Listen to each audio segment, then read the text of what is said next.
TV에도 범죄 현장을 오가는 박광렬의 차가 여러 번 찍히기도 했습니다. 이런 증거들로 박광렬이 사탕수수밭 총기 살인 사건의 진범이라는 게 입증됐습니다. 그 뒤로 끈질긴 추적의 나날을 보내게 되죠. 정말 그 37일은 잊지 못할 것 같다는 생각이 많이 들었어요.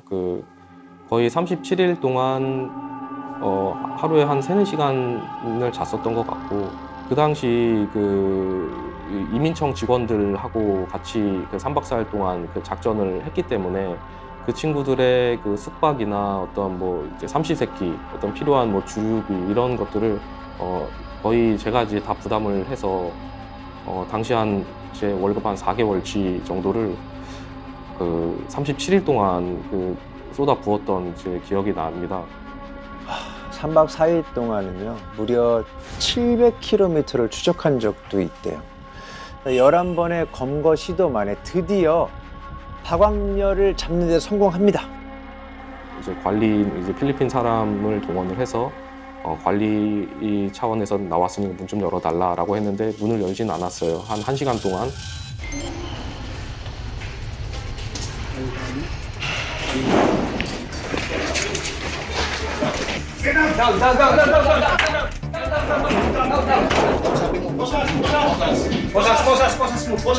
Wala dyan na iwan. Get down. Don't look. Bosas, Jason, bosas. Boss kayo. Down, sige. Dali. Sige, babe, ako na. Get down. 박광렬 씨. 박경윤. Bosas. Dali. 이 박광렬을 검거한 뒤에 이지훈 경감은 처음으로 2다리를 쭉 뻗고 잠을 잘 수 있었대요. 치열한 추격을 끝냈으니 그럴 수밖에요. 너무 이제 통쾌했죠, 사실. 개인적으로는 굉장히 이제 짜릿했다고나 할까. 제가 검거를 하기 전까지는 한인에 들어가지 않겠다라고 선언을 하고 제가 나왔었는데, 검거를 하면서 그 생각이 들었던 것 같아요. 이제 한국 사람들한테 어깨 피고 고개 들고 내가 돌아다녀도 되겠다라는 생각이 이제 가장 많이 들었던 것 같아요. 경찰의 집념이 이뤄낸 성과였고, 당시 필리핀 앙헬레스 지역 한인을 지키는 단 한 명의 한국 경찰로서도 제 몫을 해낸 사건이었죠. 하지만 박광렬의 살인죄를 단죄하려고 최선을 다한 결과가 오히려 또 다른 범죄의 시작점이 됩니다. 바로 살인범에서 텔레그램 마야광 전 세계 박광렬이 탄생하는 발판이 된 거죠. Ayaw, Park Wang Yeon? Ha? Park Wang Yeon? Walang Koreanong si Park Kwang-yeon. Sa ngayon, nasa kustodiya pa rin ng NCRPO si Park. Marisol Abduraman.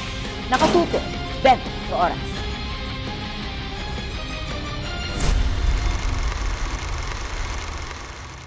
살인범으로 필리핀 경찰에 검거됐던 박광렬이 어떻게 마야광이 된 걸까요?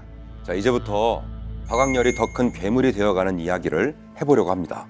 박광렬이 살인죄로 검거된 게 2016년. 바티칸 킹덤이 국내 총책으로 활동한 게 2020년이니까 그때 박광렬은 필리핀에 수감되어 있었을 시기죠. 자, 그런데 그는 교도소에 있지 않았습니다. 그리고 그가 어디에 있는지 아는 사람도 없었죠. 왜냐하면 그가 탈옥을 했기 때문이에요.